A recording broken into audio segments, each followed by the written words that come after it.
नमस्कार, हमारा नाम है विशाल और आप देखना शुरू कर चुके हैं थिंक 360। आज हमारे पास बातचीत करने के लिए एक वो सीट है जो अपने आप में एक निराली है। वो क्यों है, वो बातचीत के अंत में आपको जरूर पता चलेगा, लेकिन थोड़ा ब्रीफ में नॉलेज दे देता हूं।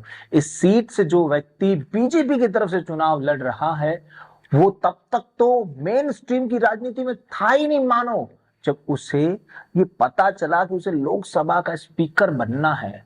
हिंट काफी है, क्योंकि जनता सब जानती है। आज बातचीत करेंगे लोकसभा की सीट राजस्थान की कोटा की, और इस बातचीत में मेरे साथ होते हैं थिंक 360 के सरपंच प्रदीप बिदाव जी। सर, स्वागत है जी। बातचीत के लिए तैयार है? जी। पहली सीट, या फिर कहे चुनाव से पहली जो लास्ट सीट है आज के दिन पे हम बात करेंगे, वो है कोटा की। सर, आपकी ओपनिंग रिमार्क से शुरू करें। कोटा क्या है खास? ऐसा क्या है कि बीजेपी मूल विचारधारा वाली सीट अभी है यहाँ पे। दूसरा, चंबल का पानी अपने आप में अलग रंग, अलग ऊर्जा लिए हुए होता है। इस सीट को अकेले अगर अपन अभी गिन रहे हैं तो मुझे ये कहना ठीक प्रतीत नहीं होता। यह सीट जो है, ये दो आसपास इसके पंख हैं, वो दो सीटें भी इससे प्रभावित होती है। टोंक सवाई माधोपुर और झालावाड़। टोंक सवाई माधोपुर, टोंक सवाई माधोपुर का हिस्सा हाड़ौती और ये जो ढूंढाड़ है इससे कनेक्टेड है, और ये दो सीटें हाड़ौती की हैं। इसमें कोटा है और दूसरी सीट है झालावाड़ और बारां। तो कोटा में ओम बिरला तीसरा लोकसभा चुनाव लड़ना चाह रहे। आप कह रहे मेन स्ट्रीम पॉलिटिक्स में नहीं रहे, ऐसा मैं नहीं कहूंगा। पहले वो 3 बार विधायक रह चुके, फिर 14 में सांसद बनते हैं विधायक रहते हुए। नहीं, मेरा कहने का मतलब ये था प्रदीप जी कि उनका नाम मेन स्ट्रीम कमिटीज में भी रहे, लेकिन एक मेन स्ट्रीम मीडिया में जिस तरीके से चलन रहता है नाम का अलग थोड़ा सा रहा। उनका मैनेजमेंट पुराना नरेंद्र मोदी, अमित शाह के, आरएसएस के बड़े निकट माने जाते हैं, संबंध रहे। हाँ बिल्कुल। ओम बिरला के तो कौन निकट नहीं है। ओम बिरला का तो नारा चलता है कि ओम शांति धारीवाल भी उनके निकट है, जो कि कांग्रेस में। तो ये तो पब्लिक परसेप्शन और ये चीजें अलग हैं। कोटा के नेता जो है पूरे राजस्थान में विरोध प्रदर्शन के मामले में कोटा नंबर 1 है कि वहां के नेता पब्लिक के मुद्दों को लेकर जिस तरीके से सड़कें गर्म करते हैं, चाहे वो भवानी सिंह राजावत हो, चाहे वो गुलाब गुंजल हो, चाहे संदीप शर्मा हो, चाहे ओम बिरला हो, ये बड़ा गर्दा उड़ाते हैं वहां पे। इवन इसी इलाके में जब विधायक थी केशव राय पाटन से चंद्रकांता मेघवाल, विधानसभा में क्या गजब का परफॉर्मेंस रहता था। इस बार वो चुनाव नहीं जीत पाई, लेकिन आप अगर देखें हाड़ौती के ही अशोक जो है चांदना, पर अशोक चांदना वाली सीट भीलवाड़ा में चलेगी। हिंडोली जो है वो कोटा का हिस्सा नहीं है। पहले हुआ करता था जब यहाँ शांति धारीवाल भी सांसद रहे हैं, बिल्कुल। बूंदी से विधायक भी रहे हैं शांति धारीवाल, पर शांति धारीवाल अभी कोटा उत्तर से विधायक होते हैं। तो यहाँ अभी जो स्थिति है, इसमें 8 विधानसभा सीटें हैं। कोटा उत्तर से Shanti Dhariwal as it is है। मजे की बात यह है कि शांति धारीवाल यहाँ चुनाव किससे जीत के आए हैं? प्रहलाद गुंजल को हरा के विधानसभा में, और अब प्रहलाद गुंजल का वो प्रचार कर रहे हैं। ये बहुत गजब, ये भारतीय राजनीति का एक अलग ही स्वरूप है। इस बार स्वरूप गजब का देखने को आया है, जैसे कोटा में देखने को मिला कि साहब जो बंदा ये राजस्थान के चारों कोनों पे देखने को मिल रहा है। आपको पूर्वी दक्षिणी राजस्थान का जो हिस्सा है यहाँ देखने को मिलेगा कोटा में, बिल्कुल। उत्तर में देखने को मिलेगा चूरू में राहुल कस्बा कांग्रेस वाले, मतलब मोतियों की वो मोतियों से मोंगा कर रखा। बाड़मेर में उम्मीदवार के लिए हरीश चौधरी कह रहे हैं, जो आपने सामने लड़ रहे, बिल्कुल ठीक है। और उधर महेंद्रजीत मालवीय के लिए बीजेपी वाले कह रहे हैं। तो यह चारों कोनों पे जो चीज आई है दल बदल वाली, तो खैर वो चुनाव से पहले का है। तो अब शांति धारीवाल हरा के आते हैं प्रहलाद गुंजल को। प्रहलाद गुंजल पुराने भाजपाई पुराने नेता है। प्रहलाद गुंजल की एक और पहचान है, वसुंधरा राजे का सूर्य अस्त ऐसा माना जा रहा था विधानसभा चुनाव से पहले। बाद में बीजेपी ने किनारे उनको कर भी दिया। तो विधानसभा चुनाव से पहले हड़ौती में गजब की सभा होती है, और वो सभा वसुंधरा राजे के लिए करवाते हैं प्रहलाद गुंजल। प्रहलाद गुंजल कभी वसुंधरा राजे के अगेंस्ट रहे थे जब गुर्जर आरक्षण आंदोलन हुआ था।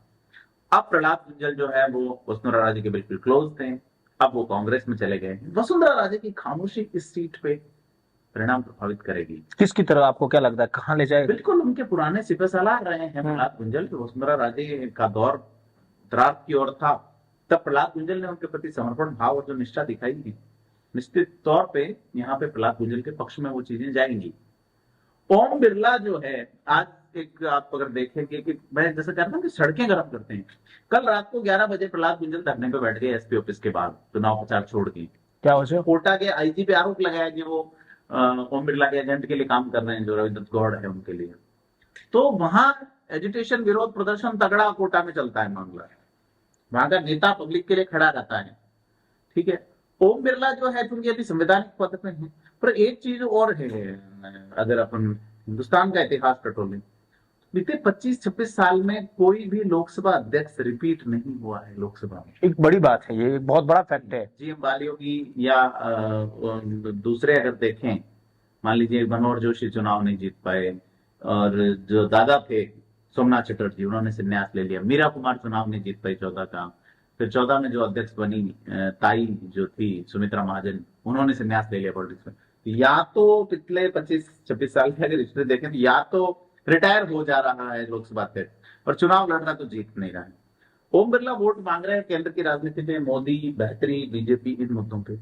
प्रहलाद गुंजल कल का अगर फोटो देखें तो उसमें सड़क पे उन्होंने हवाई जहाज उतार रखा है ऐसा बना के, और हवाई जहाज में वोट मांग रहे हैं। कोटा एयरपोर्ट का मुद्दा बड़ा है, हजारों लाखों की संख्या में विद्यार्थी पढ़ते हैं, पैसे वालों के बच्चे पढ़ते हैं, आवागमन के साधन बोलोगे। एयरपोर्ट का वादा था, एयरपोर्ट नहीं आ पाया। 50 एयरपोर्ट घोषित हुए, उसमें से एक कोटा का नाम नहीं है। तो अब लोकल मुद्दों को लेके प्रहलाद गुंजल जा रहे हैं। विधानसभा चुनाव अगर देखें, कोटा उत्तर में कांग्रेस है, कोटा दक्षिण में बीजेपी है, लाडपुरा में बीजेपी है, पिपलदा में कांग्रेस है, रामगंज मंडी में बीजेपी है, 4-4 सीटें, हीरालाल नागर है, बूंदी में हरमोहन शर्मा है, और केशवराम पाटिल में शील प्रेमी है। दोनों 4-4 सीटें, 4-4 सीटें हैं। टोटल वोट्स की बात करें, कांग्रेस का वोट कोई ज्यादा कम नहीं है, 7,17,000 वोट कांग्रेस को मिले हैं और 7,40,000 बीजेपी को मिले हैं, ठीक है। पोस्टल बैलेट की बात करें तो भाजपा में एकमात्र ये प्रहलाद गुंजल ही ऐसे रहे बीजेपी के नेताओं में, क्योंकि अभी तो कांग्रेस में, बीजेपी से जब चुनाव लड़े थे, जब पोस्टल बैलेट में प्रहलाद गुंजल को ही ज्यादा वोट मिले थे। बाकी 4 एमएलए जरूर बने इनके, लेकिन पोस्टल बैलेट यानी सरकारी वोट में, या 80 से ऊपर वाले उम्र वाले जिन्होंने पोस्टल बैलेट में वोट किया था, विकलांगों ने, दिव्यांगों ने जो किया था, उन्होंने सबने अगेंस्ट बीजेपी वोट किया। तो यह जो फैक्टर है कोटा का, ये देखना बनता है कि वो जो लोग सोच रहे थे वो कैसे बिहेव करेंगे इस वोटिंग टास्क में सीधे तौर पे। ओम बिरला बड़ी मुश्किल से चुनाव में मतलब डटे हुए हैं, बड़ा संघर्ष करना पड़ रहा है उनको। दिन दिख रहा है सीएम, राजस्थान के सीएम भजन लाल जी भी उनकी रैलीज में और लगातार दिख रहे थे मुझे। अभी हाल ही में जो मुख्यमंत्री हैं बैरवा जी, प्रेमचंद जी बैरवा, वो भी वहां थे।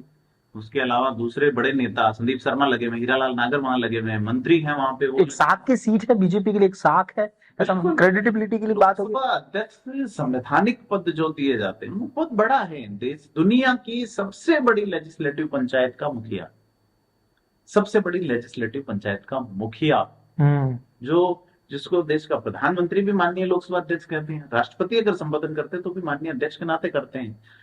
वो जो कानून बनाते हैं, वो जो सुप्रीम कोर्ट के चीफ जस्टिस को फटकार सकते हैं उस कुर्सी से, जैसा कि सोमनाथ चटर्जी ने किया था। वो जो देश की कानून बनाने की प्रक्रिया तय करते हैं कि देश में कौन सा कानून बनेगा, लोकसभा अध्यक्ष करता है। बहुत बड़ा एक कद है। मैं प्रदीप जी, लोकसभा अध्यक्ष के नाते ओम बिरला ने कई कीर्तिमान भी स्थापित किए हैं। मैं उसी पे आना चाहूंगा प्रदीप, मेरे 2 प्रश्न यहाँ से। पहले मैं सबसे जानना चाहूंगा बीसी का, आप हमारे पीयूष को बताइए कि ओम बिरला की राजनीति को कोटा के स्तर पर यानी कि राजस्थान के स्तर पर आप किस तरह आकलन करते हैं, पहले ये बताइए। ओम बिरला ने काम तो खूब किया है। ओम बिरला संघर्ष में रहे हैं। विधानसभा में हम उनका परफॉर्मेंस देखते थे जब यहाँ कवर करते थे, तो सब मुद्दे उठाते हैं। 8 से 13 वाली अशोक गहलोत के टाइम में उन्होंने जबरदस्त सदन को गर्म किया रखा। 13 में विधायक बन गए, लेकिन 14 में उनको सांसद का टिकट दे दिया। Om Birla as a performer अच्छे रहे 14 से 19 के बीच में, फिर 19 में उनको लोकसभा अध्यक्ष बना दिया। तो लोकसभा राजस्थान के हिस्से आई, अच्छी बात है। बलराम जाखड़ जरूर रहे, मैं जो यहाँ सांसद थे, तो सबसे ज्यादा अध्यक्ष रहने का उनके पास ही था। तो ओम बिरला अगर जीतते हैं वापस अध्यक्ष बनाए जाएंगे, नहीं बनाएंगे, तमाम चीजें। तो उनका डेवलपमेंट को लेकर, और कोटा में डेवलपमेंट बहुत हुआ। शांति धारीवाल ने जो पैसा लगाया है कोटा, अब ये है कि शांति धारीवाल पे निजी आरोप लगा रहे थे प्रहलाद गुंजल, और उनके मंच पे ही खचाखच हो गई चीजें। तो पॉलिटिक्स अलग चीज है। डेवलपमेंट को लेके कोटा में खासा डेवलपमेंट हुआ। कांग्रेस डेवलपमेंट के नाम पे वोट मांग रही है। ओम बिरला मोदी और केंद्र की नीतियों पे।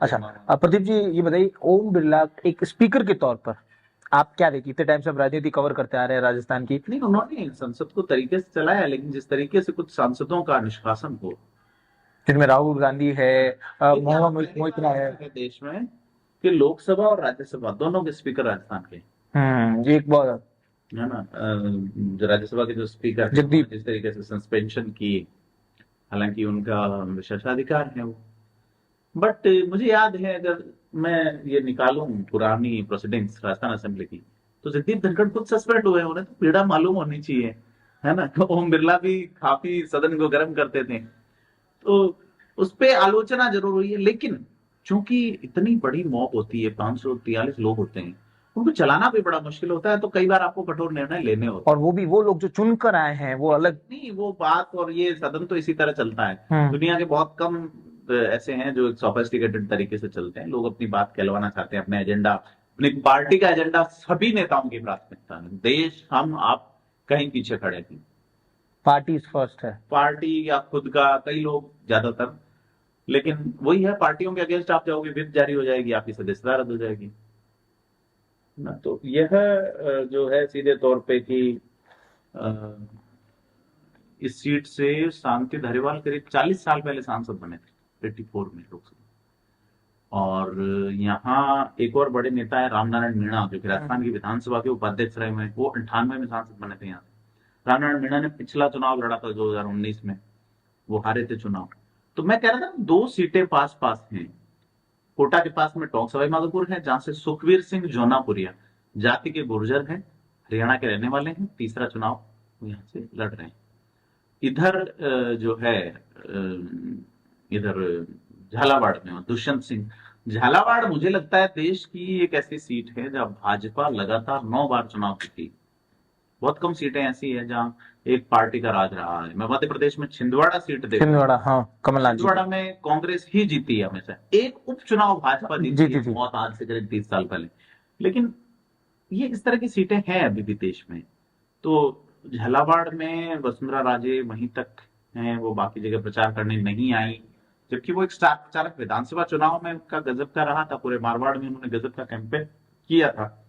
तो राजे का जो मामला है वो किस तरीके से प्रहलाद गुंजर के पक्ष में जाता है, अगेंस्ट जाता है, देखने वाली बात होगी, क्योंकि राजे को बीजेपी ने किनारे करने में कोई कसर नहीं रखी। देख रहे हैं, लगातार राजे दिख नहीं रहे हैं। डाल दी प्रहलाद गुंजर के पक्ष में, फिर ओम बिरला को मुश्किल हो सकती है, इसमें दो राय नहीं। अच्छा, मैं प्रदीप जी जानना चाह रहा था कि लगातार एक स्पीकर के तौर पे आपने मुझे बताया कि ओम बिरला पे लगातार मैं देख रहा था इंडिपेंडेंट कैंडिडेट जो जीत के आते हैं, पिछले लोकसभा में जीते, वो लगा था कि हमें बोलने का मौका कम है। ये मुझे इस प्रोसेस को आप थोड़ा समझाइए, क्या है क्या। बोलने का प्रोसेस का भी है, टाइमिंग निर्धारित होता है, एक कमेटी होती है, पार्लियामेंट वर्क्स अफेयर्स के मिनिस्टर होते हैं प्रहलाद जोशी है। इसका सीधा सा फंडा होता है कि साहब कुल समय जैसे 16 घंटे निर्धारित हुआ और आपके एमपी है 543, उसमें फिर वो टाइम बढ़ गया। मान लीजिए एक एक्ट पे 3 दिन चर्चा होनी है और 3 दिन में सदन जैसे 8 घंटे चलता है, 24 घंटे का टाइम मिला। अब 500 लोग तो बोलेंगे नहीं, तो पार्टी और हर विधायक दल का अपना एक नेता होता है, बिल्कुल निर्दलियों का भी होता है। अच्छा, तो वो लोग तय करते हैं कि हमारे में से कौन बोलेगा किसको, और उसी हिसाब से टाइम डिवाइड होता है। जिसके 500 में से 300 सदस्य भाजपा के हैं, अच्छा, हाँ, 60% टाइम बीजेपी का हो गया, 200 कांग्रेस के हैं, तो 40% उनका हो गया। ये और ये माइक बंद करने का अक्सर कि राहुल गांधी बीच में कह रहे माइक बंद कर दिए जाते हैं, हमारे बोलने का हमें मौका नहीं दिया जाता है, ये क्या इशू है, क्या रहता है, इस तरह के आरोप सही है या फिर सब बेबुनियादी आरोप। तो ऑन रिकॉर्ड सब लोग देखते ही हैं चीजें, तो लेकिन आसन की अनुमति सुप्रीम होती है। आसन जब यानी कि जब अध्यक्ष या सभापति जब खड़े हो जाते हैं तो फिर कोई भी नहीं बोलता, उसके सम्मान में बैठ जाते हैं। हमने पुराने नेताओं को देखा है, इंदिरा गांधी थी तो भी वो खड़ा होकर फिर नहीं बोलती थी। आसन अगर व्यवस्था दे रहा है, अव्यवस्थित हो गया, क्योंकि सभापति का काम ही हाउस को ऑर्डर में लाना है, पहला काम ऑर्डर से, व्यवस्था से चलाना, और नियमों के नियम वहां बनाए जाते हैं, नियमों के नियम से वहां संचालन होता है। तो जब वो पैरों पे खड़े हो जाता है जो भी आसन पे है, तो फिर कोई नहीं बोलता। हमने बड़े बड़े प्रधानमंत्रियों को, वीपी सिंह को, जवाहरलाल नेहरू को, चंद्रशेखर को, कि जब कोई किसी पे वो बात करें और दूसरा खड़ा हो रहा तो बैठ के सुन रहे हैं, ये शुचिता अब कम होने लगी है नेताओं में, जिस तरीके से आ रहे हैं नेता, तो फिर ऑर्डर में लाने के लिए वो लोग उपाय करते हैं, जैसे कहिए कि बैठिए हंगामा हो रहा है ये वो। तो वैसे ठीक नहीं है बोलने नहीं देना, विचार तो समझना ही चाहिए, लेकिन आजकल सारा कुछ लाइव चलता है मामला। तो अध्यक्ष पहले जब लाइव नहीं होता था तो अध्यक्ष जो है उसे हटाने की अनुमति दे सकता कि भाई हटा दो, तो फिर ऑन रिकॉर्ड नहीं जाता। लेकिन अब तो चूंकि लाइव है, टीवी पे है, यूट्यूब पे है, सब कुछ देख रही है जनता। आपको एक नाम बताना चाहूंगा मैं, उस आदमी का तमाम भारत की पत्रकार बिरादरी को कृतज्ञ होना चाहिए जिसने पत्रकारों को संसद की दीर्घाओं में बैठने का अधिकार दिलाया। नाम जानते हैं आप? जर्नलिस्ट हैं आपने? चंद्रशेखर? नहीं, उनका नाम राहुल गांधी के दादा थे, फिरोज गांधी। फिरोज और गांधी। इसलिए उसे फिरोज गांधी प्रेस लॉ कहा जाता है। और उन्होंने ऊपर की सीट के तमाम विधायी सदनों में, चाहे वो विधानसभाएं हो और चाहे तो पत्रकार उनको याद नहीं करते, लेकिन फिरोज गांधी जो है उन्होंने ये राइट मीडिया को दिलाया, प्राइवेट मेंबर बिल लाए, उन्होंने देश में आम आदमी तक बीमा सुलभ कराया।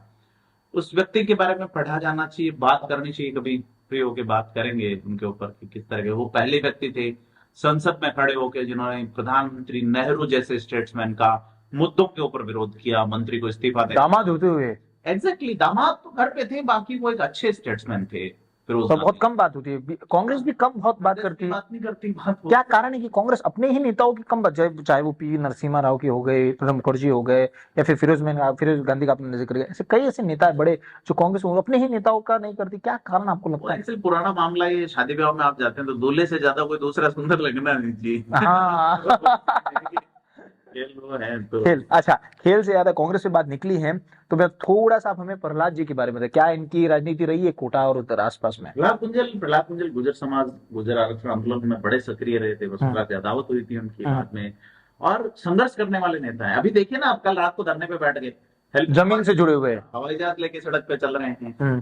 तो वहां के बेसिकली सारे नेताओं में ऊर्जा तो है गजब की, और उस ऊर्जा को वो पब्लिक के लिए दिखाते भी हैं निश्चित तौर पर। कोटा में पॉलिटिक्स करना आसान नहीं है कि आपके पास पैसे हैं, आपने भीड़ जुटा ली, भाषण दे लिया, लोग सुन के चले गए। जैसे कि मैं मारवाड़ में रहा हूँ, मारवाड़ में ऐसा नहीं है।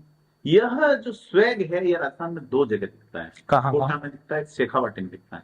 लेकिन शेखावाटी में अलग तरह का मामला है। शेखावाटी में पब्लिक बहुत जागरूक है, यहाँ के नेताओं को मेहनत बहुत मांगती है पब्लिक, वहां नेता बहुत जागरूक है कोटा में। तो शेखावाटी का क्या है, गहरा पानी है, तो लोगों को बहुत मेहनत करके, और लोग, हर व्यक्ति संघर्ष करने वाला है। वहां उथला यानी कि ऊपर है, चंबल का पानी है, तो तेज मामला है सारा। तो यह दोनों इलाके हैं। बाकी जगह नेता जो है वो बन गए, मतलब हमारे, अगर अपन जालोर की बात करें तो वहां तो विधायक मतलब राजा है। पूरा राम चौधरी को देखिए, रात को 11:30 बजे पे वो चश्मा लगा के बात करेंगे, और पब्लिक पसंद करती है उनको। हाँ, ये मैंने नोटिस किया। और अगर मान लीजिए कि अगर ये वैभव गहलोत और लुब्बाराव चौधरी का चुनाव हो रहा है, जिसमें वैभव गहलोत डिग्री की बात कर रहे हैं, कितने पढ़े लिखे हैं, वहां के लोगों को नहीं जमता मामला कि हमारे जैसा आदमी होना चाहिए। उनका यह है कि उसका हाथ पकड़ सके हम, तो यह चीज कहीं उल्टी ना पड़ जाए उनके। वहां के लोग अलग तरीके से सोचते हैं, वो खुद भी ज्यादा पढ़ने लिखते हैं, किसी को बिलीव नहीं करते। 10वीं पास हुए, बच्चे को दिशा और भेज दो, अवसर नहीं। लेकिन सोच बदलनी चाहिए, पढ़ना लिखना चाहिए, वोट करना चाहिए, अपने विचार रखने चाहिए। चलिए, वोट करना। अपन बात करें कोटा की कास्ट इक्वेशन, अच्छा, तो ओम बिरला के कास्ट के वोट बहुत कम, ये माइनस पॉइंट। अगर मान लीजिए वहां पे कास्टिज्म मामला हो जाता है, ओके, तो 6.5% महाजन वोटर है, जिसमें सारे जैन नहीं है। ओम बिरला जैन कम्युनिटी से आते हैं। ब्राह्मण 9% है वहां पे। अब जैनों में, अगर जैनों के वोट में शांति धारीवाल सेंध लगा देते हैं प्रहलाद गुंजल के लिए, जो मुझे मुश्किल लगता है, लेकिन अगर वो ऐसा कर पाते हैं, पार्टी के प्रति निष्ठा को अगर वो उसमें ईवीएम में दर्ज करवा देते हैं अखबारों की बजाय, तो फिर मुश्किल हो जाएगी, क्योंकि महाजन और गुर्जर बराबर है। और एक चीज नई कोटा की पॉलिटिक्स से ये निकल के आ रही है कि वहां, जैसे मैंने एक सीट का जिक्र टोंक सवाई माधोपुर वाला किया, टोंक सवाई माधोपुर में भाजपा से जो प्रत्याशी है वो है सुखवीर सिंह जौनापुरिया। हाँ, आपने बताया। गुर्जर है, अनारक्षित सीट है। और कांग्रेस से प्रत्याशी है मीना, हरीश मीना, जो कि अनारक्षित सीट पे शेड्यूल्ड ट्राइब के प्रत्याशी हैं। मीना समाज को एक प्रिविलेज दिया है कांग्रेस ने वहां, कि हम अनारक्षित सीट पे भी आपका एक व्यक्ति को मौका दे रहे हैं। ठीक है, अब यहां पे मीणा वोटर बढ़े, 31% SC और ST वोटर हैं यहाँ पे। कोर वोट कांग्रेस का माना जाता रहा है। मीणा वोटर अगर गुर्जरों के साथ आते हैं कांग्रेस की तरफ कोटा में, और गुर्जर वोटर अगर मीणा की तरफ चले जाते हैं टोंक सवाई माधोपुर में, ये पैक्ट अगर बन गया, रामनारायण मीणा इस खेल को कोटा में कर जाते हैं, टोंक सवाई माधोपुर में अगर जौनापुरी हरीश मीणा कर जाते हैं, तो फिर दोनों सीटें निकल सकती है बीजेपी के हाथ से। दोनों ही जगह बीजेपी के सांसद हैं। तो यह फिर दूसरी जातियां जैसे माली जाति भी, लेकिन माली जाति का माना जाता है यहाँ पे माली जो है बीजेपी के हैं, कहावत भी चलती है। तो यहाँ माली समाज के लोगों को सुमन शब्द से संबोधित किया जाता है, फ्लावर्स।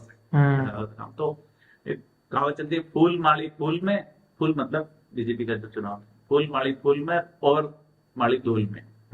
तो ये किस्सा चलता है। तो बाकी पंजाबी वोटर है 4% बूंदी में है संख्या है। मुस्लिम 9.5-10% के आसपास वोटर हैं इस लोकसभा सीट पे, 9-9.5-10%। वो इस बार ये जो मामला है कहाँ जाएगा, डाइवर्ट कहाँ ले जाएगा? लगता है कि सर्टेन जो गिनती है, सर्टेन जो गिनती, वो कांग्रेस कम से कम 25 वोट से गिनती शुरू करेगी, 25 से 30 वोट से गिनती शुरू करेगी।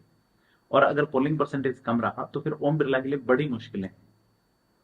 बीते दिन मैं अखबार में पढ़ रहा था, आज या कल में, यहाँ लिखा हुआ था कि कल रात को शायद कल ही रात को लिखा था कि अमित शाह और जेपी नड्डा की मीटिंग हुई है, जिनमें उन्होंने पोलिंग परसेंटेज को बढ़ाने के लिए, ज्यादा अवेयरनेस स्प्रेड करने के लिए अपने कार्यकर्ताओं को लगातार कह रहे हैं। तो मैं अवेयरनेस की बजाय लोगों में जील कैसे आएगी? विधानसभा की बजाय लोकसभा में कम होती है हर बार, क्योंकि विधानसभा में लोकसभा के मुकाबले 10 गुना ज्यादा प्रत्याशी होते हैं, तो एनर्जी भी ज्यादा होती है उसमें, आप देखना बेड़ा अलग ही होता है।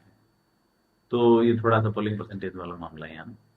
आपने जैसे माली की बात की, मुझे याद आ रहा है, मैं सूर्य जालोर में जब रिपोर्टिंग कर रहा था तो 2 महिलाओं से मिला, वृद्ध महिलाओं से मिला, तो उनसे भी मैंने से पूछा कि सब्जी बेच रही थी वो वहां, तो बोले कि वो माली समाज से आ रही थी। तो मैंने उनसे पूछा, बोले कि हम माली, हम फूल का काम करते हैं, हम फूल का काम, फूल नहीं देश के। तो पुराने लोग हैं, पुराने, पर जिस विचारधारा की आप बात करें, जिस तरह की है, कहावतें जमीनी से बनी और सच है, दिखती है। आप जब भी रिपोर्टिंग करते हैं तो वो कहीं ना कहीं लोगों में वो परसेप्शन दिखता है लोगों का कि इस तरीके की बातें है। मैं एक लास्ट ले जाना, अगर वोटिंग कम होती है तो क्या बीजेपी को नुकसान होगा? एग्जैक्टली नुकसान होगा निश्चित तौर पर। वोटिंग देखिए, जो पिछड़ा वर्ग है, माइनॉरिटी, SC ST, वो वोट बहुत करते हैं।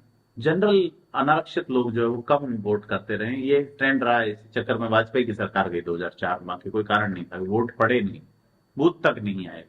बीजेपी क्या मैकेनिज्म करती है देखने वाली बात होगी। RSS का मैकेनिज्म पहले चरण में नजर नहीं आया, दूसरे चरण में आएगा नहीं आएगा, 2 दिन में सामने आएगी।